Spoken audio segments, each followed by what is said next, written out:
Чацвер 2 лістапада. У эфіры Белсату кароткі выпуск навінаў. У студыі працуе Александр Баразенко. Вітаю. Надзвычайнае здарэнне самалётам кампаніі «Белавія». У Боінга 737, які здзяйсняў рэйс са Стамбулу, лопнула апона. Першым пра здарэнне паведаміў расійскі тэлеграм-канал «Авіатаршчына». Пазней інфармацыю пацвердзіў і беларускі авіаперавознік. Апона у Боінга 737 МАКС-8 лопнула яшчэ падчас узлёту з аэрапорту Ататюрка ў Стамбуле. Працаўнікі аэрапорту заўважылі на ўзлётна-пасадачнай паласе кавалкі гумы. Даведаўшыся пра гэта, экіпаж лайнера пастанавіў працягваць палёт у Менск. Пры заходзе на пасадку каля беларускай сталіцы пілоты зрабілі некалькі колаў над аэрапортам. Пазней паспяхова пасадзілі самалёт. Ніхто з пасажыраў і экіпажу не пацярпеў. Пасля пасадкі самалёт некаторы час заставаўся на пасадачнай паласе. Праз гэта былі затрыманыя некалькі рэйсаў, а адзін быў перанакіраваны ў аэрапорт Гомля. Цяпер Менскі аэрапорт працуе ў штатным рэжыме. Прычыны здарэння высвятляюць. Следчы камітэт пачаў правяранне па факце здарэння на аршанскім мясакамбінаце, у выніку якога пацярпелі 5 асобаў.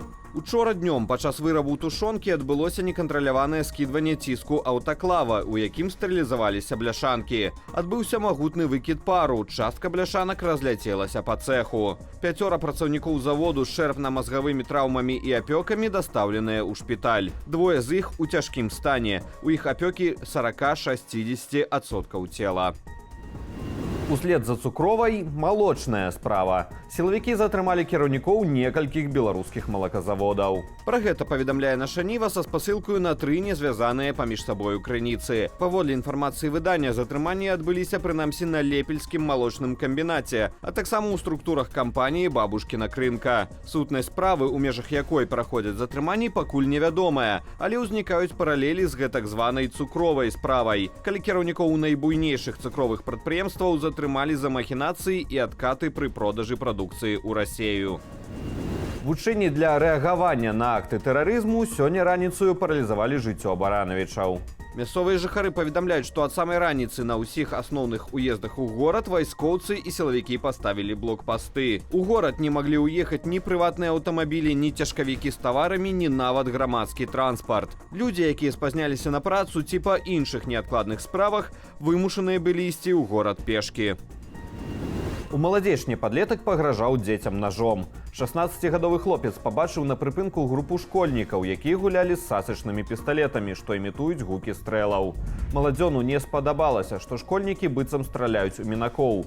І ў якасці выхаваўчага кроку ён дастаў з заплечніка нож-матылёк і пачаў вадзіць лязом па целе і твары шасцікласніка.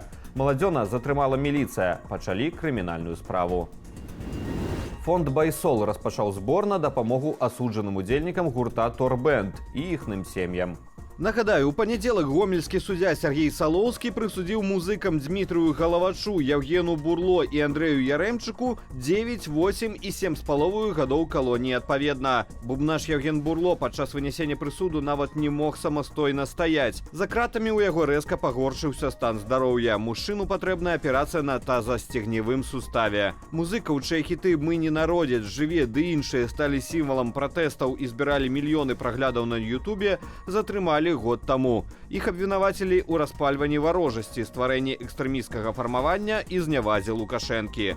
Сабраныя праз «Байсол» грошы пойдуць на пагашэнне штрафаў, перадачы музыкам у калонію і падтрыманне іхных сем'яў. Сёння, 2 лістапада, нашай калезе Кацярыне Андрэевай спаўняецца 30 гадоў. І гэта ўжо 3-й дзень нараджэння, які Каця сустракае за кратамі.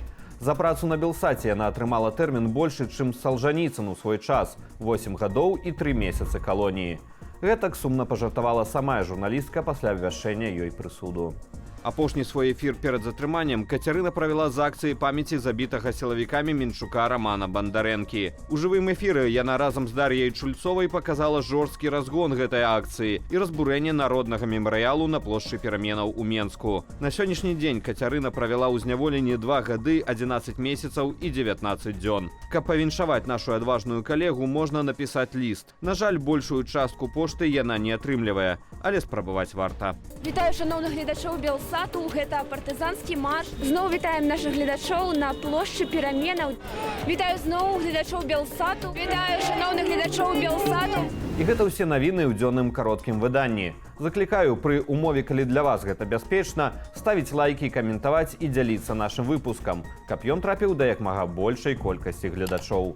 Поўная інфармацыйная карціна дня, як заўсёды, у вечаром эфіры студыі Белсат і аб'ектыву.